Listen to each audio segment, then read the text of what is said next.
Bueno, entonces entramos a la sesión ahora sí, número 8 de esta serie.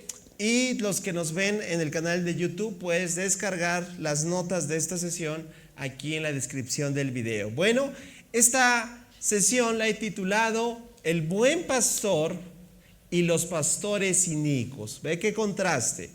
El buen pastor, y nota los detalles porque el buen pastor está con mayúscula. ¿Eso te dice algo? Algunos ya identificaron tal vez desde este momento a quién nos estamos refiriendo. El buen pastor y los pastores inicuos. ¿Qué término, verdad?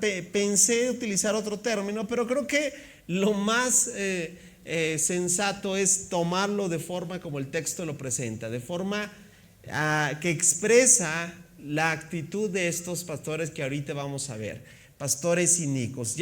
Yo creo que ya se entiende el hecho de decir cuando alguien es inicuo, ¿cierto o no?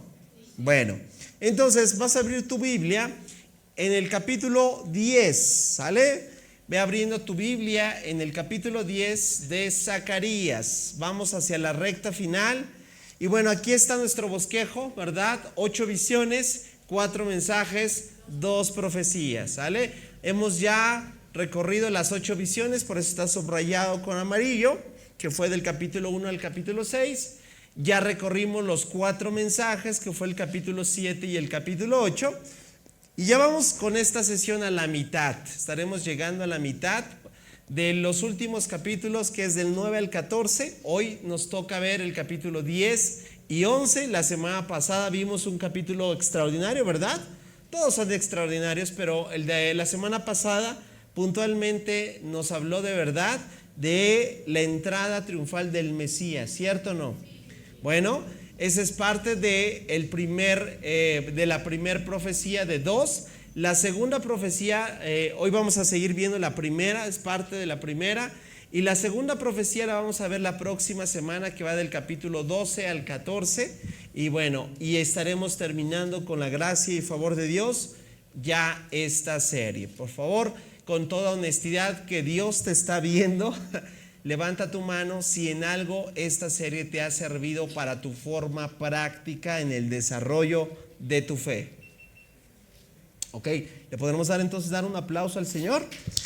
Su palabra es lo que necesitamos, ¿sale? Y siempre recuerda la diferenciación entre lo que nos gusta y lo que necesitamos. Un niño siempre te va a decir, yo quiero una golosina, ¿a poco no?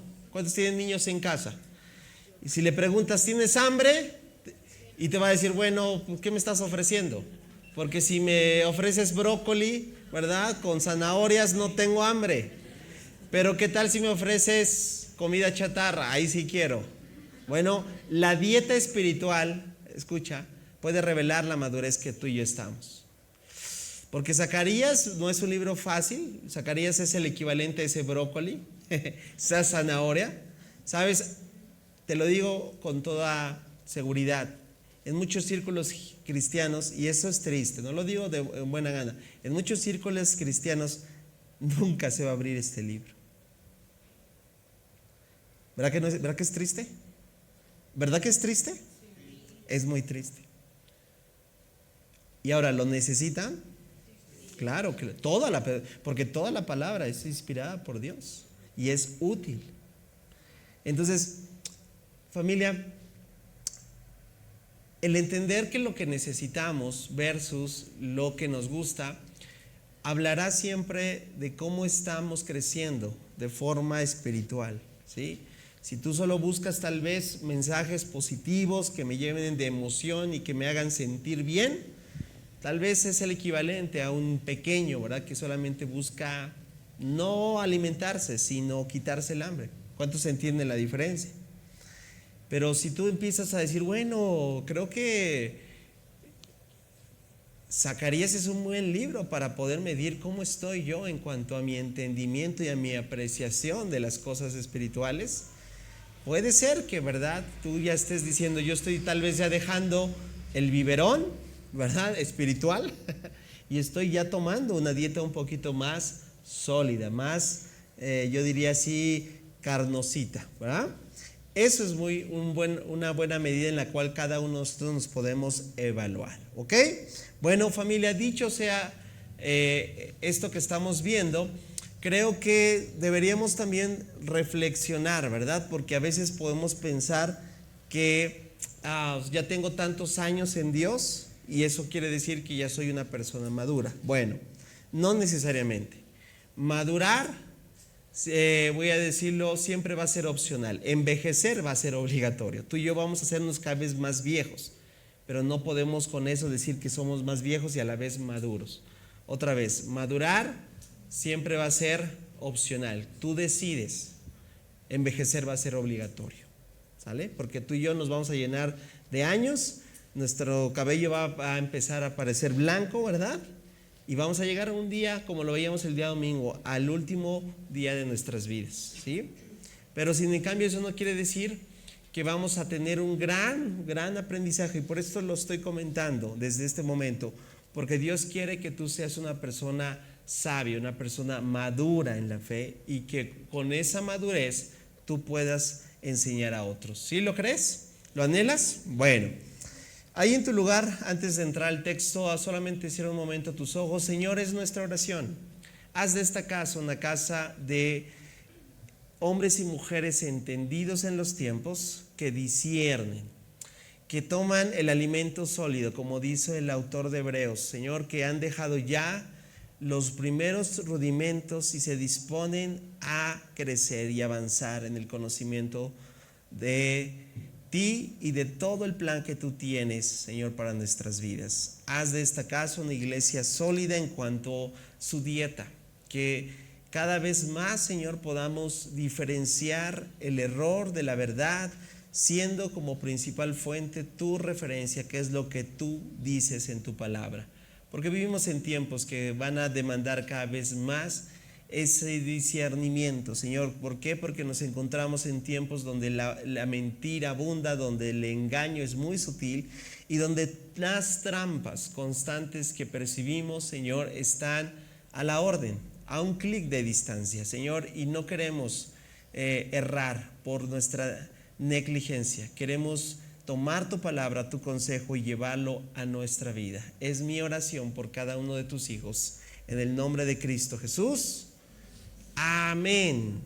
Bueno, pues aún lo que acabo de comentar tiene que ver con lo que el día de hoy vamos a hablar, ¿ok? Vamos a empezar con la primera parte. Esta sesión se divide en dos, el capítulo 10 y el capítulo 11. La primera parte le he titulado Dios envía lluvia y restauración por medio del buen pastor, ¿ok? Ahí en tu hoja, ¿verdad? Nuestro propósito es exponer cómo Dios promete una restauración bajo el liderazgo de su buen pastor. Y ahí ya lo tienes. ¿Quién es el buen pastor con mayúscula? Jesucristo, nuestro Señor, contrastándolo, ahora sí, con estos falsos pastores, los que destruyen al pueblo, los que a la luz del rechazo del buen pastor, el juicio cae, pero también la esperanza de redención futura permanece para ese remanente fiel, ¿ok?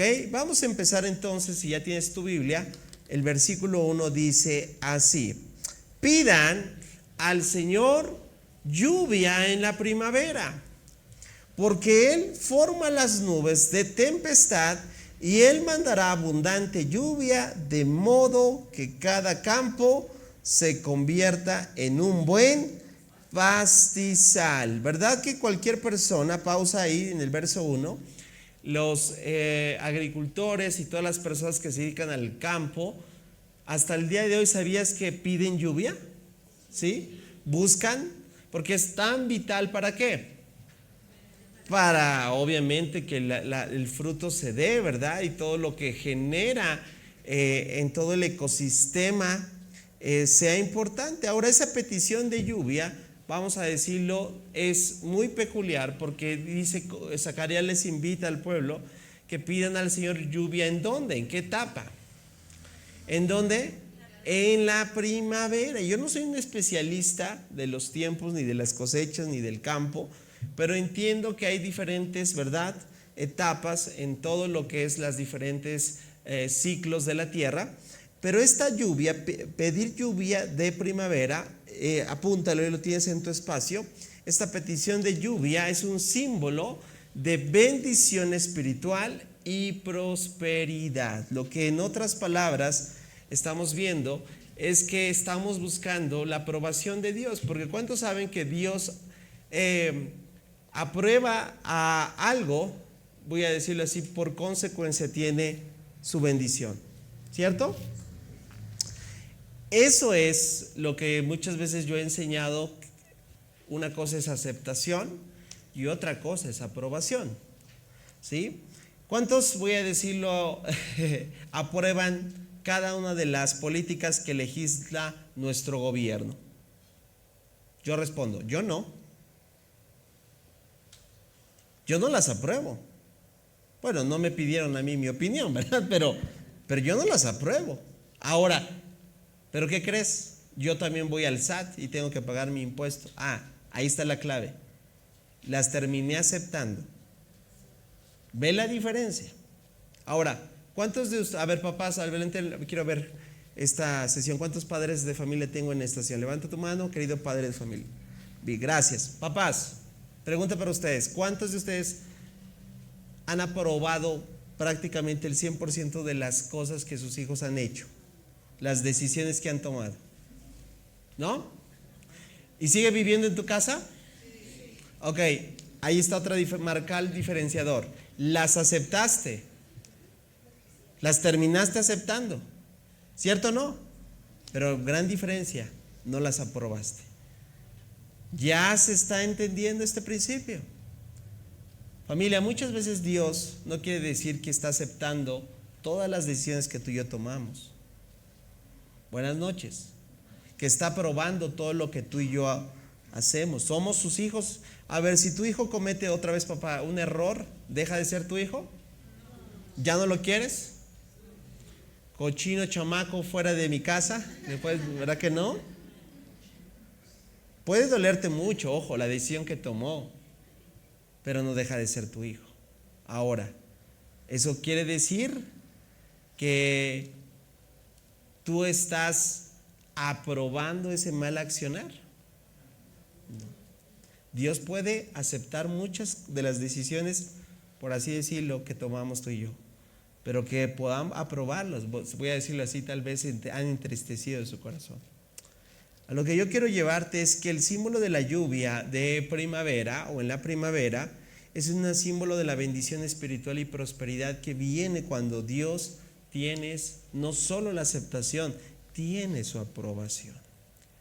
¿Cuántos buscaremos que Dios tenga la aprobación en nuestro caminar?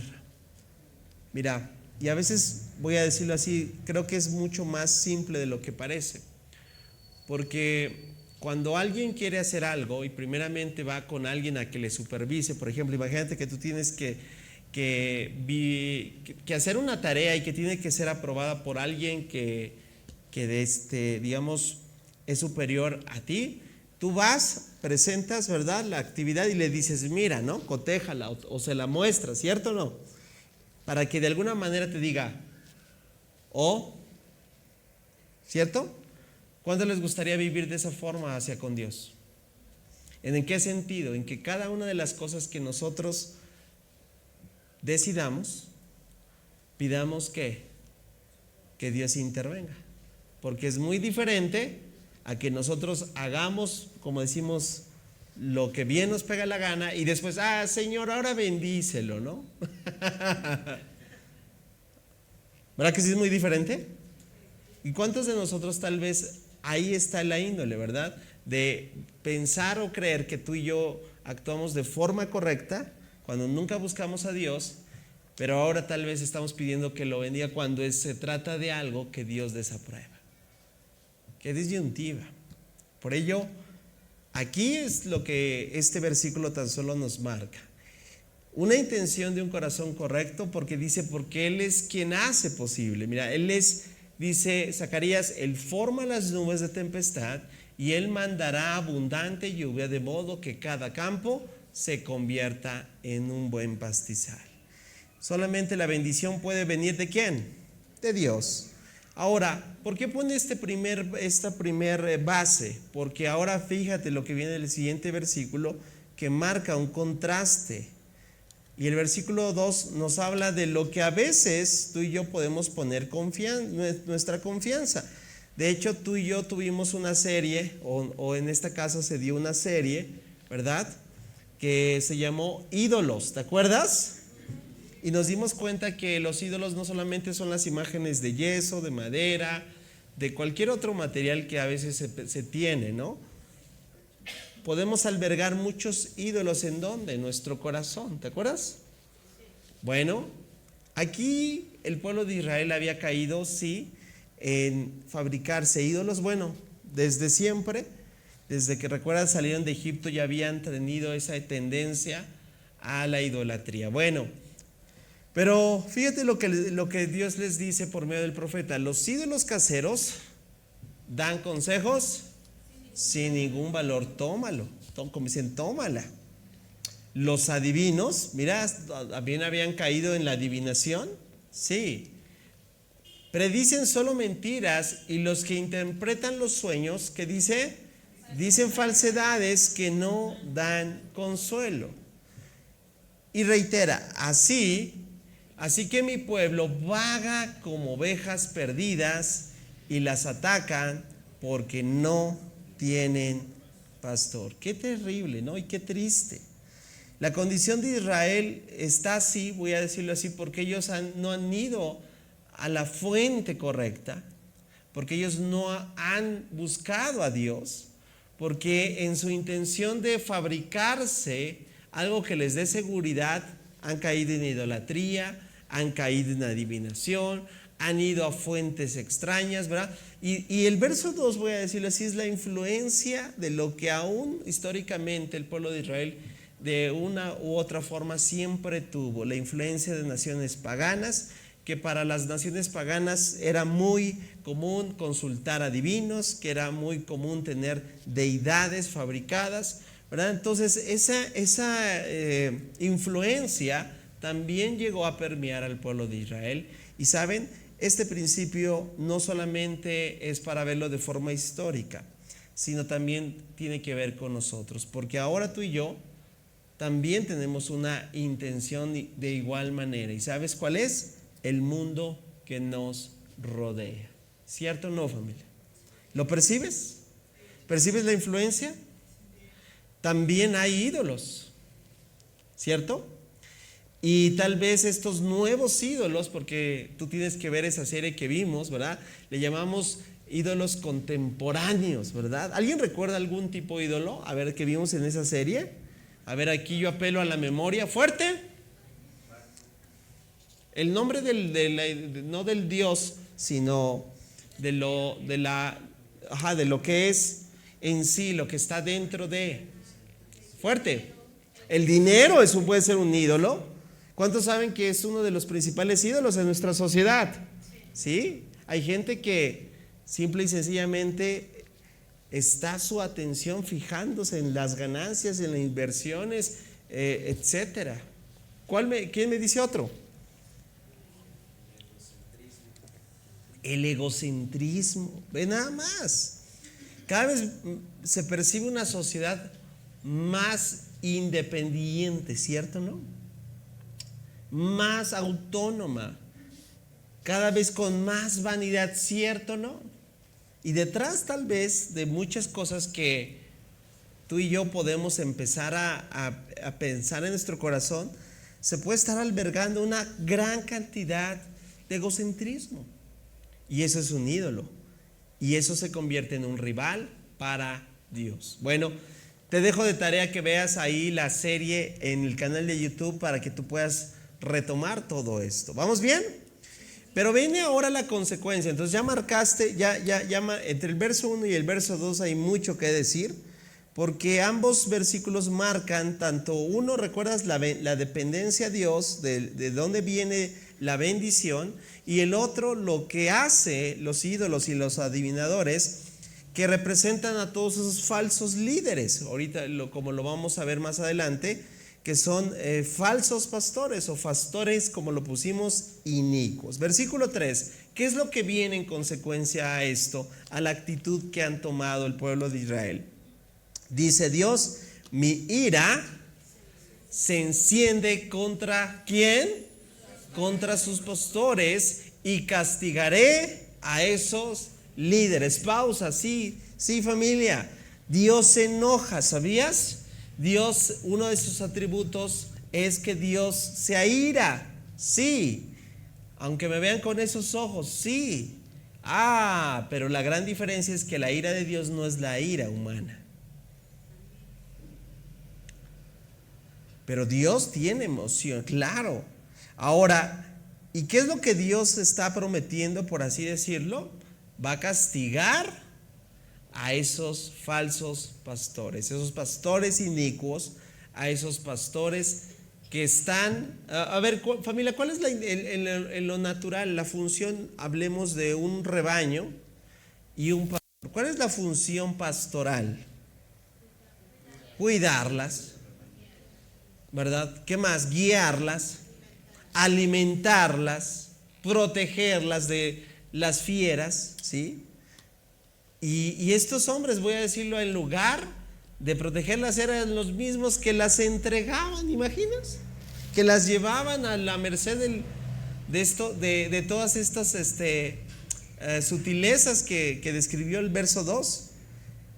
No solamente vemos que Dios se enoja contra estos líderes, promete levantar algo, percíbelo adelante. Pues el Señor de los ejércitos celestiales ha llegado, fíjate, les presento al pastor por excelencia, al pastor con mayúscula, el buen pastor. Dice, ha llegado para cuidar a Judá, su rebaño.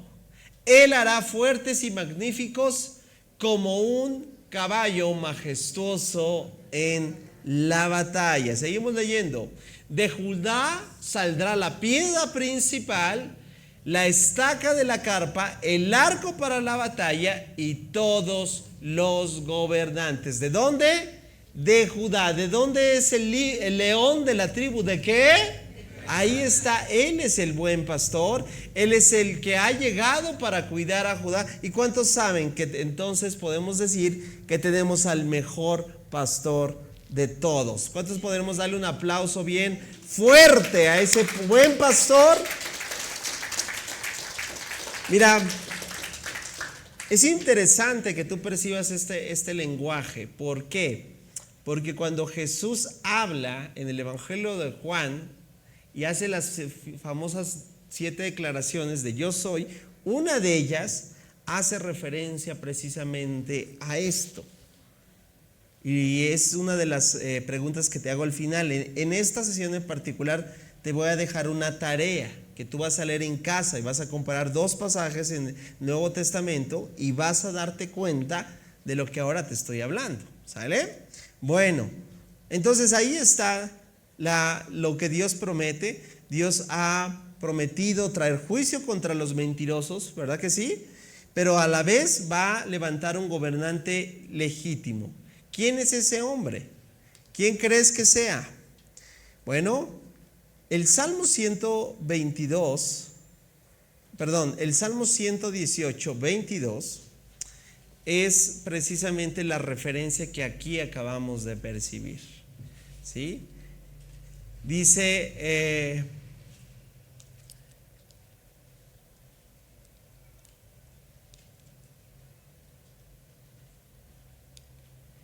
de Judá, presta atención aquí en el verso 4, dice, saldrá la piedra principal. ¿Sabes?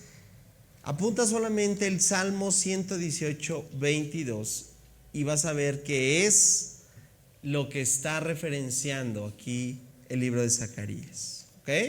Salmo 118, 22. Ahora, seguimos leyendo, porque viene una restauración en todo lo general. Dice, versículo siguiente, serán como guerreros poderosos en batalla,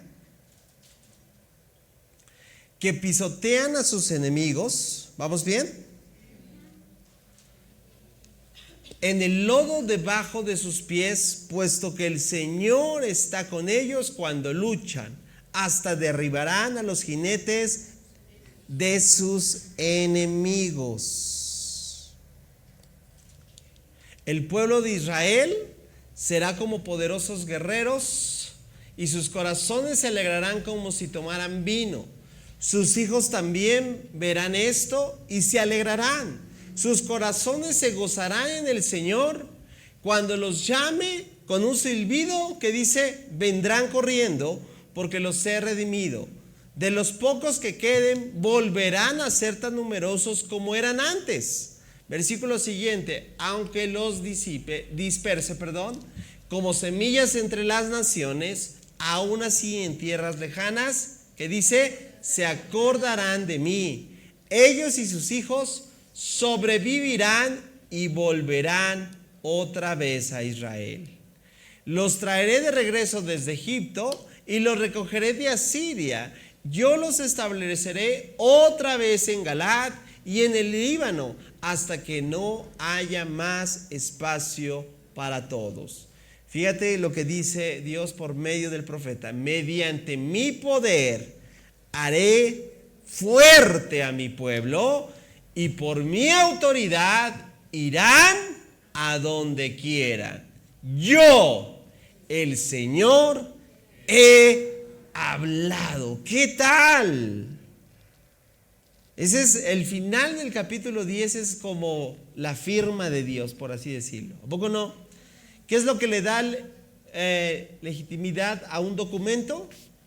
Una firma. De esta forma podemos decir quién se está comprometiendo. Por eso te dicen: no firmes ningún papel en blanco, ahí te encargo. Porque se puede utilizar de forma incorrecta. Porque si tu firma, ¿verdad?, da valor a algo, con tu firma se está dando la autorización tal vez a alguna propiedad. Bueno, ¿cuál es la forma en la cual Dios se está comprometiendo al final de todo lo que hemos visto, de todo lo que está prometiendo que va a hacer con su pueblo? Él lo ha dicho: mediante mi poder haré fuerte a mi pueblo, y por mi autoridad, dos palabras clave, irán a donde quieran. ¿Quién lo dice? El Señor. Qué importante entonces es que podamos prestar atención en eso, ¿no? Primeramente, lo que destaca, lo que podemos resumir estos versículos es la primera verdad que vuelvo a resaltar. Él está prometiendo que la diferencia, el punto que marca la diferencia es que Dios es el mismo que va a pastorearlos, ¿sí? Es el mismo que va a hacer la obra de que todo lo que ya comentaron ustedes también, de que un pastor alimenta, de que un pastor cuida, de que un pastor va adelante, ¿verdad? Y les lleva a que transiten las sendas correctas a todo el rebaño. Y en otras palabras, el Señor está prometiendo todo eso. Se está presentando como el pastor verdadero que también va a restaurar. Ahora, pero una vez que esto está, también dice que Él va a reunir a su pueblo, va a congregarlos desde los lugares lejanos y va a restaurar. Recuerda que el contexto histórico de este libro es que el pueblo de Israel, que venían de un exilio, venían de una forma tal vez muy difícil, de donde todo su corazón, de donde toda su forma de ver estaba siendo difícil. Pero lo que Dios promete es que va a traer una bendición final para todo su pueblo. Entonces, aquí vienen unas de las primeras intenciones que yo quiero dirigirme a cada uno de ustedes, ¿sí? Porque cada uno de nosotros también, estoy seguro, hemos pasado por diferentes situaciones en nuestra vida, voy a decirlo, que necesitamos una restauración. ¿Sabes? Yo creo que una de las analogías más exactas para comparar a una congregación es un hospital. ¿Un qué? Un hospital. ¿Quién va a un hospital?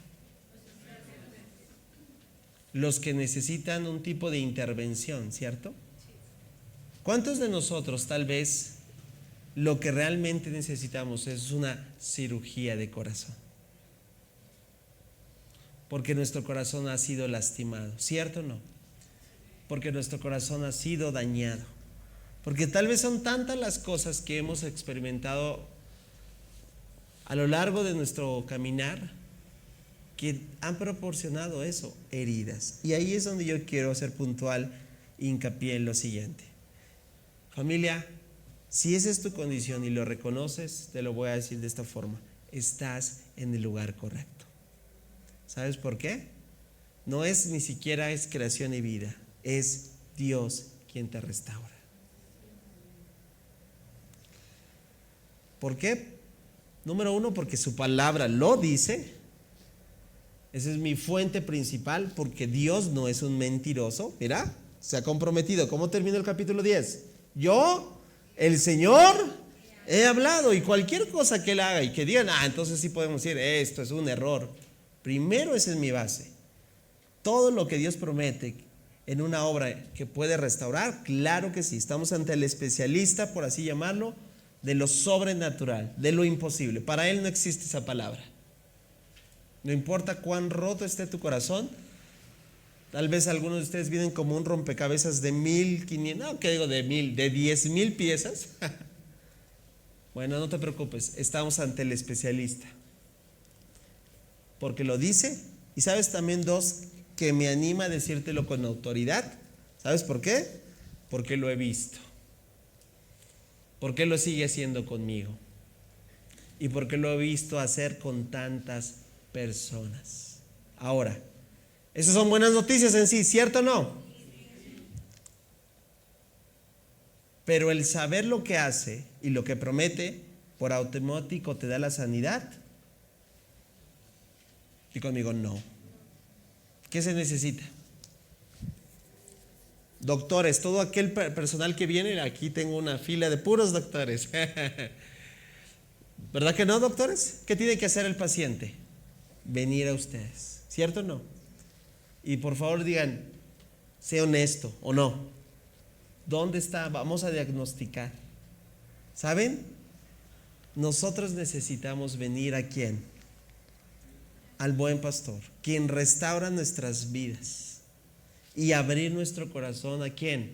A Él. Y decirle, Señor, esto es lo que siento, esto es lo que me pasa, esto es lo que tengo atorado. Si queremos ser sanos, si queremos ser libres. Y dos que yo quiero y también hacer hincapié antes de pasar al siguiente punto. Porque tal vez tu confianza al día de hoy, tal vez no está en el que es el buen pastor. Tal vez tu intención es confiar en la dirección de todo lo que significa los ídolos modernos. Materialismo, la autoayuda que hoy es muy popular. ¿Y sabes por qué es autoayuda? Porque no, si no sería ayuda, pero autoayuda, ahí está el problema. Cuando alguien pide ayuda, reconoce algo, ¿cierto o no? Que necesita. Pero cuando es autoayuda, ahí está, tú puedes solito adelante y sale adelante solo y no necesitas a nadie. Y eso puede convertirse en un ídolo. Entonces, la lista es muy larga, pero yo quiero que ahí tú contestes con sinceridad. Bueno, no sé si ya contestaste ahí las dos anteriores. ¿Qué simboliza la lluvia? Ya lo tienes. Dos, ¿quién es el gobernante legítimo? El buen pastor. En otras palabras, ¿quién es? Jesucristo. Ahora, si tú ya puedes contestar esto, hazlo desde ahora, porque este es el momento en el cual somos honestos. ¿Qué ídolos modernos deben ser abandonados hoy en tu vida? ¿Quieres un poco más de ayuda? ¿Quieres que, como decimos, rasquemos un poquito más hacia percibir cuáles podrían ser esos ídolos modernos?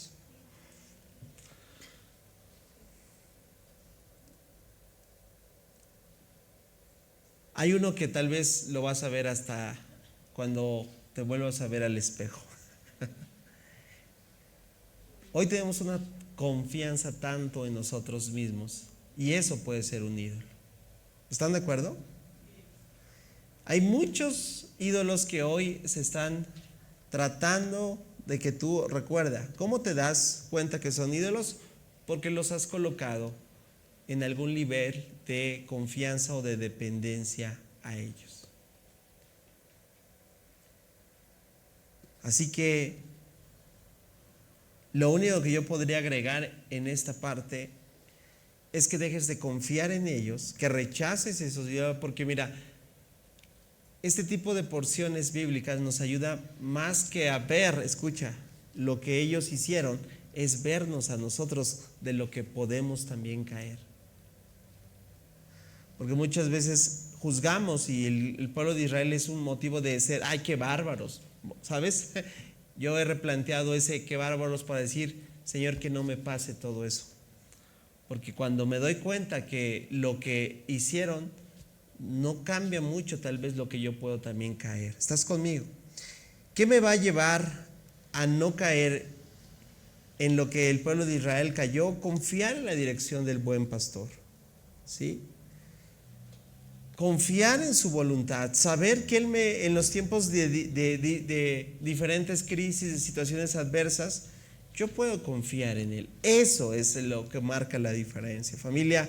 Entonces, en esta primer parte, la gran esperanza es esa, que tú y yo sí conocemos al buen pastor, ¿verdad que sí? Ahora, como se los dije hace un momento, solo tienes que abrirle su corazón, solo tienes que ir a Él y dejar que Él te trate. Porque, créeme, no todos los que llegan al Señor realmente dejan que Él los trate. Deja que Él te trate, deja que Él te restaure, deja que Él meta su mano y pueda seguir haciendo su obra. ¿Amén? Bien, ahora vamos a ver la otra parte de la moneda, porque Israel rechazó al buen pastor, porque Israel cometió un terrible error y es no tomar en cuenta lo que Dios ofrecía, su guianza, su dirección.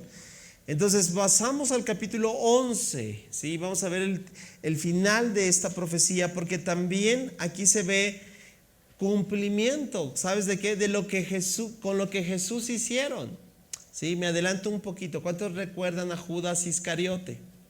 ¿Sí? ¿Alguien lo recuerda? Bueno, venimos ya de la Semana Santa, tuvimos que haberlo visto, ¿verdad? Bueno, ahorita vamos a ver a qué me estoy refiriendo. Bueno, ¿está listo? Versículo 1 del capítulo 11. Líbano, abre tus puertas, para que el fuego pueda devorar tus bosques de cedro. Verso 2, lloren ustedes cipreses. Mira todo este lenguaje, ¿verdad? ¿Cómo puede llorar un árbol? ¿Verdad? Es lenguaje figurado, ¿sí? Por todos los cedros arruinados han caído los más majestuosos. Lloren ustedes robles de Basán. Está haciendo un lenguaje muy peculiar, ¿sí lo percibes?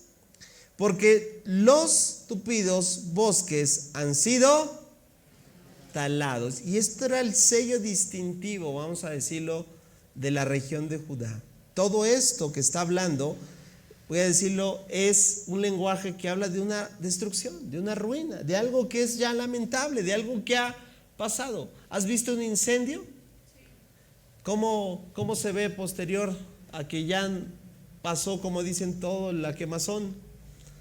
Se ve devastado, un panorama tremendo. Bueno, de ese lenguaje está utilizando el profeta para referenciar la verdad espiritual que acontecía en el pueblo. Versículo siguiente. Escuchen el gemido de los pastores, porque se destruyen sus abundantes pastizales. Oigan rugir a los leones jóvenes, porque se arruinaron sus matorrales en el valle del Jordán. El Señor mi Dios dice: ve y cuida del rebaño, ve nada más, que está destinado, ¿a dónde? Para el matadero. Verso siguiente. Los compradores matan a las ovejas sin remordimiento. Los vencedores dicen: gloria, gloria al Señor, ahora soy rico. Ni siquiera los pastores tienen compasión de las ovejas. Otra vez un lenguaje figurado que habla mucho de la realidad que estaba viviendo el pueblo de Israel, de la condición en la que estos líderes, estos pastores inicuos, como lo pusimos, hacían con el pueblo. Versículo siguiente: de la misma manera, que dice, ya no tendré compasión de la gente de la tierra, dice el Señor. Permitiré que uno caiga en manos del otro y en manos de su rey. Convertirán la tierra en un desierto y no los rescataré. ¿Sabes? Cada vez que veo pasajes como esto, voy a decirlo, es bien interesante poder hablar de un tema que a veces no se habla mucho, pero es un tema muy importante, y en pasajes como estos se ve perfectamente. Y no voy a ser muy profundo, pero sí voy a tocarlo, y es el tema de la ira de Dios. ¿La qué? La ira de Dios. Como se lo dije hace un momento, la ira de Dios no es igual que la ira humana, gracias a Dios. A ver, yo sé que aquí se ven todos bien buena onda, bien portaditos, ¿verdad? Que, como dicen, no rompen ni un plato.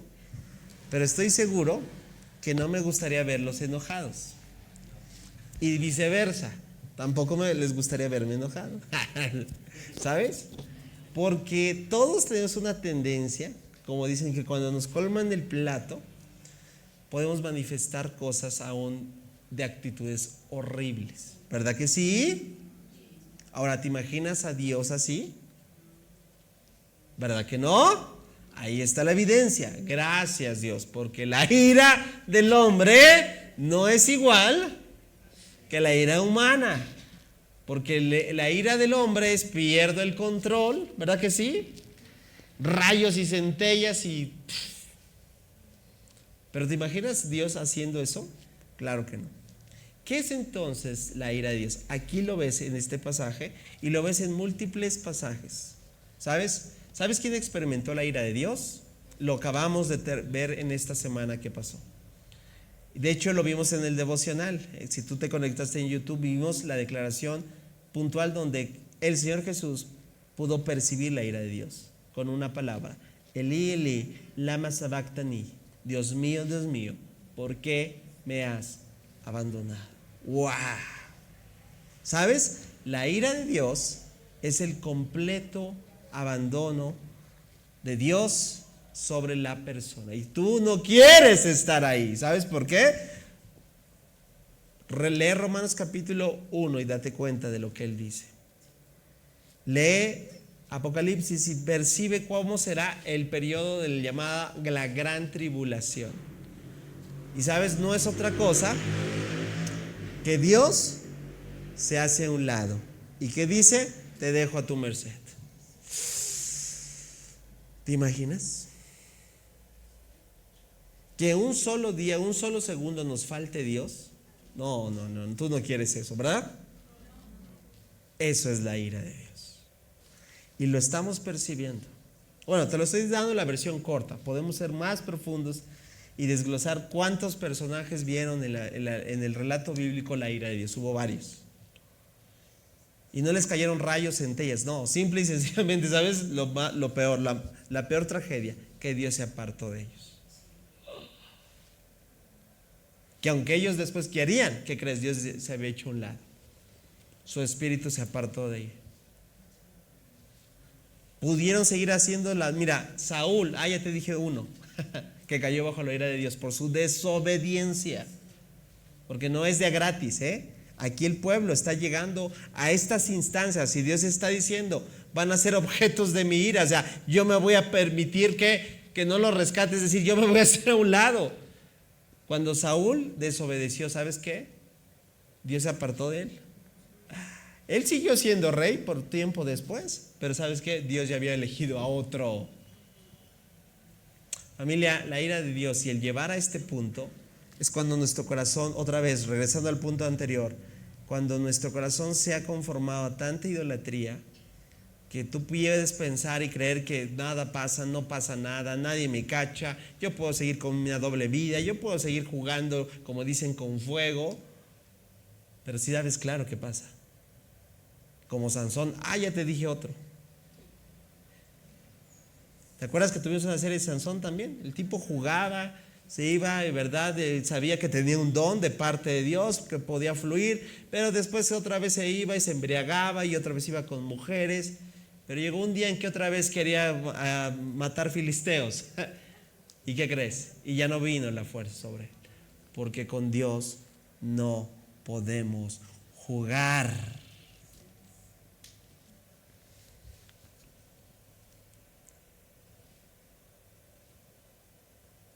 El pueblo, con su idolatría, con esa tendencia, y aún esos mismos pastores, esos líderes que se supone que deberían de guiar al pueblo, que se supone que deberían de enseñarles las palabras de Dios, eran los primeros en corromperse, eran los primeros en ir hacia ganancias deshonestas. Dios, ¿qué dice? Son el objeto de la ira. Me voy a apartar de ellos. Que nunca, familia, de verdad, deseo en mi corazón, podamos estar frente a la ira de Dios.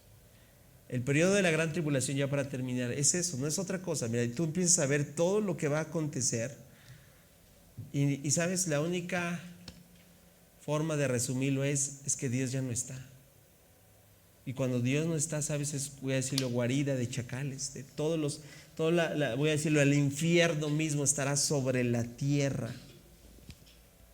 Sí, por eso es de espanto. Y no es para atemorizar, es para que hoy también podamos tener la oportunidad de saber que lo que Dios quiere es nuestro corazón, es nuestra obediencia. ¿Podemos continuar? Versículo siguiente. Así que cuidé el rebaño destinado al matadero. Ve el corazón de Dios. El rebaño que fue ¿qué? Oprimido. Entonces tomé 2 varas de pastor y a una nombré ¿cómo? Favor, fe, y a otra unión. En un solo mes me deshice de los 3 pastores malvados. Sin embargo, perdí la paciencia con estas ovejas y ellas también me odiaron. Verso siguiente. Así terminó mi pacto con ellas. El sufrido rebaño me miraba y sabía que el Señor hablaba por medio de mis acciones. Así que les dije, si les parece bien, páguenme lo que consideren que merezco, pero solo si quieren. Entonces ellos evaluaron mi pago, en 30 piezas de plata. No olvides que lo que estamos viendo es una de las 2 últimas profecías, ¿cierto? Te dije que recordaras un personaje ilustre. ¿Cuál fue? Judas. ¿Qué pasó con Judas? ¿Cuánto? Y esto estaba profetizado mucho tiempo. ¿Qué? ¿Estás dándote cuenta cómo aún Dios pudo ver su condición para poder decir, ahí está el resultado? Yo envié a mi hijo amado, ¿verdad? Ustedes no lo recibieron, ustedes le dieron la espalda. Es ese buen pastor que él lo dijo en sus declaraciones en el Evangelio de Juan. Yo soy el buen pastor, el que pone su vida. ¿No lo acabamos de celebrar la semana pasada? Y ellos ¿quiénes fueron los primeros en oponerse? Los religiosos.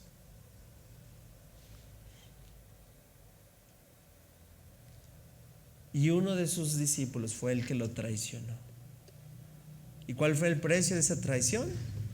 30 piezas de plata. Ve nada más, qué impresionante. Vamos adelante, ¿podemos continuar? Dice, luego el Señor me dijo, arrójalas al alfarero. Esta magnífica cantidad con que me valora. Lo que más me impresiona, ¿sabes? Que Dios está hablando en primera persona. ¿Por qué? Porque el Padre y el Hijo uno son. ¡Qué increíble! Así que tomé las 30 monedas y las lancé al alfarero en el templo del Señor. Después tomé mi otra vara. ¿Cómo se llamaba esa vara? Unión. Y la partí en dos para mostrar que el lazo de unidad entre Judá e Israel estaba ¿qué? Roto. Entonces el Señor me dijo, bueno, hay que entender, recuerda el reino dividido, ¿sale? Entonces el Señor me dijo, ve nuevamente e interpreta el papel de pastor, ¿qué? Irresponsable. Híjole, qué palabras. Así ilustrarás que le daré a esta nación un pastor que no cuidará a las que están muriendo, ni protegerá a las pequeñas, ni sanará a las heridas, ni alimentará a las sanas. Al contrario, este pastor se comerá la carne de las ovejas más gordas y les arrancará las pezuñas. ¿Qué aflicción les espera a este pastor despreciable que abandona el rebaño? La espada cortará su brazo y perforará su ojo derecho. Su brazo quedará inútil y su ojo derecho completamente ciego. ¡Wow! Vamos a respirar unos segundos, ¿vale? Después de semejante profecía, después de semejante advertencia aún, ¿cierto o no? Para todo aquello, ¿verdad? Que mira, primeramente entender lo que, bueno, vamos a recapitular un poquito, ¿sí? Esos dos báculos, ¿verdad? ¿Cómo se llaman? ¿Ok? ¿Y qué más? ¿Ok? Habla tanto de la gracia, si quieres apúntalo, y la verdad, que tiene los elementos que sabes cuando Jesús, en el Evangelio de Juan capítulo 1, favor y unión les puse, ¿verdad? Ponle gracia y verdad. ¿Sabes? Ahí te dejo de tarea que tú leas el Evangelio de Juan capítulo 1 y veas cómo Jesús dice, bueno, cómo Juan dice que el único que era lleno de gracia, ¿y de qué crees? Y de verdad. Y yo muchas veces utilizo estos dos elementos, ¿sabes? Para decir que no van separados. Porque imagina, trata a una persona con solo gracia y ¿sabes qué vas a hacer? Alguien caprichoso, como dicen, de cristal, que consentido y que no va a poder ser frente a nada. Solo trátalo con gracia. O solo trátalo con verdad, como diría mi abuelito, a rajatabla. ¿Y qué vas a creer? Una persona con múltiples heridas, ¿verdad? Súper cerrado de corazón, como dicen.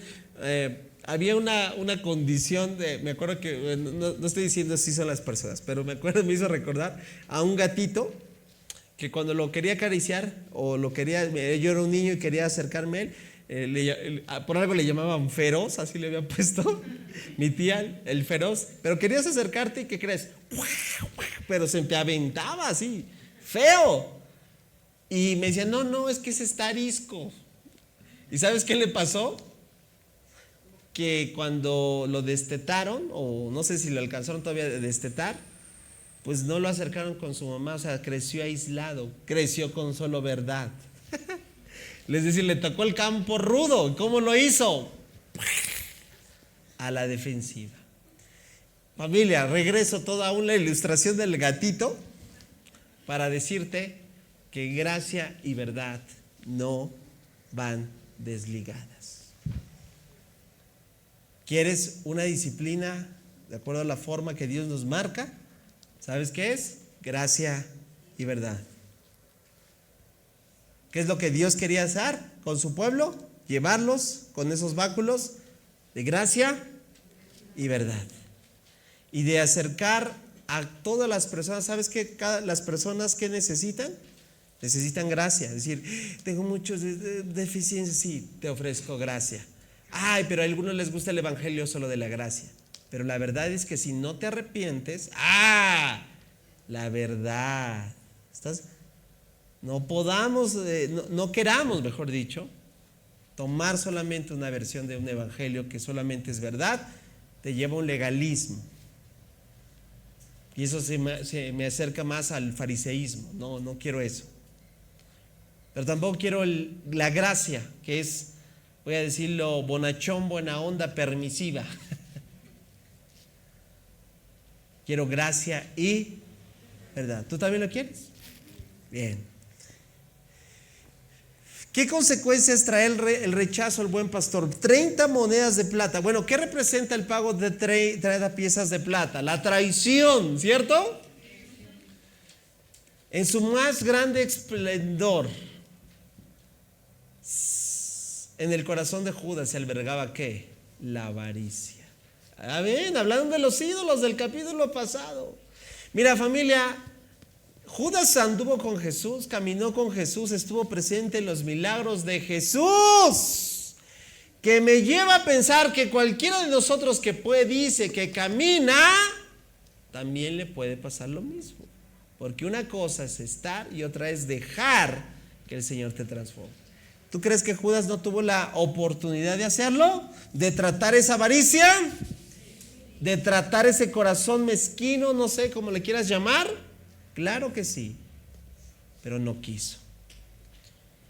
¿Leíste el TCD de Semana Santa? Me impactó al saber que Jesús amó a Judas. Él estaba dispuesto a que ¿qué?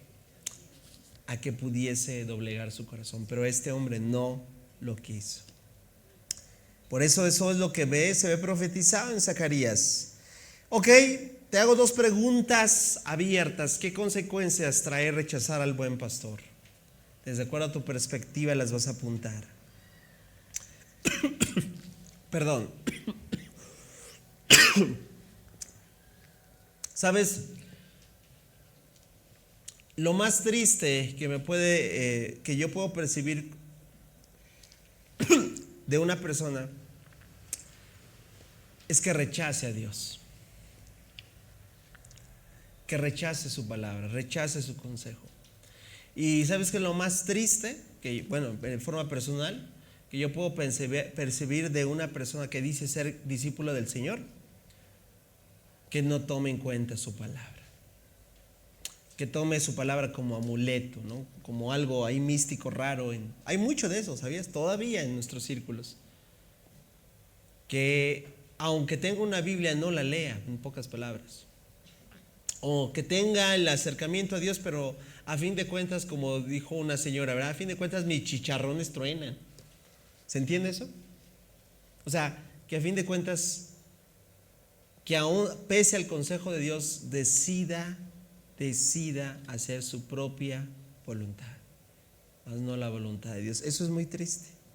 Por eso, ¿qué consecuencias trae el rechazar al buen pastor? Familia, no te permitas expresar ningún tipo de rechazo al Señor. La verdad es que hay muchas formas de rechazar a Dios. Cuando no te congregas, cuando prefieres. Mira, a veces es triste percibir como que pensamos que le hacemos un favor a Dios. Disculpen, o sea, nos honras con tu presencia, casi no. O sea, ¿sí estoy siendo claro? Hay personas que creen que ya me tengo que ir, me tengo que apurar, o sea, perdón.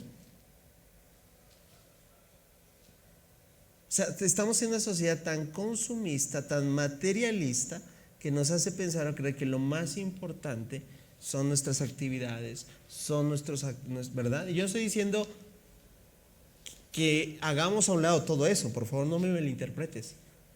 Pero en un corazón que ha entendido que Dios es primero, voy a decirlo así, no es mezquino con su tiempo. Buenas noches. Cada vez hay personas que quieren servicios más rápidos, ¿no? Servicios express.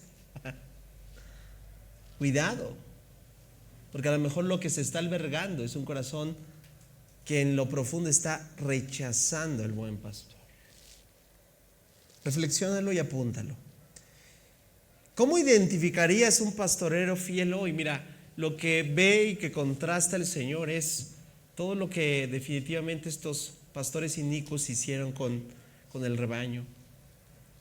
Toda la forma en la cual hoy podemos también ver que hay muchos, mira, el Señor Jesús nos advirtió de ellos, dice muchos falsos. Y recientemente en esta casa hablamos de un tema que el apóstol Pablo habló con estas palabras: doctrina de demonios. Esa es la enseñanza. Doctrina quiere decir enseñanza. Esa es la enseñanza que traen estos falsos. ¿Sí? Por eso lo que vimos en esa enseñanza es que no tenemos que crecer en ver y comparar, sino crecer en conocimiento de la verdad. Porque alguien que quiere identificar, por ejemplo, un billete falso, ¿sabes qué es lo que hace? Crece en el conocer al verdadero. Porque cuando sabe las pautas del verdadero, ¿qué? Es más fácil percibir al que es falso. Y familia, hay una gran cantidad de charlatanes y de gente sin escrúpulos afuera y en las redes sociales y en los canales de streaming y todo lo que quieras. Híjole, que suenan tan bonito, tan elocuente, pero que si tú no conoces la verdad, te van a vender espejitos. Y tú y yo lo que necesitamos, ¿sabes? Como lo dije al inicio, por eso lo comenté. No es alimento a mi disposición, como si fuera un tipo de buffet para solamente quitarme el hambre. Lo que tú necesitas es una dieta, es decir, la palabra de Dios, que te va a ayudar a crecer en el conocimiento de su verdad para que diferencies la falsedad, el engaño y todo el tipo de sutilezas que en estos tiempos, familia, son tan comunes. Una cosa es popular, no te vayas con la finta, lo he dicho muchas veces, va de nuevo. Una cosa es popular, otra cosa es verdadero. No asocies que todo lo popular es verdadero. ¿Qué señales? Ahí está la tarea. Familia, nos da la palabra de Dios para distinguir a un pastor verdadero de uno falso. Ok, vas a leer y vas a comparar Juan 10 con Primera de Pedro 5, 1 al 4. ¿Vale? ¿Lo podrás hacer en casa? El tiempo se me ha agotado. ¿Has sido bendecido? ¿Edificado? ¿Retado? Todo eso. ¿Sabes por qué?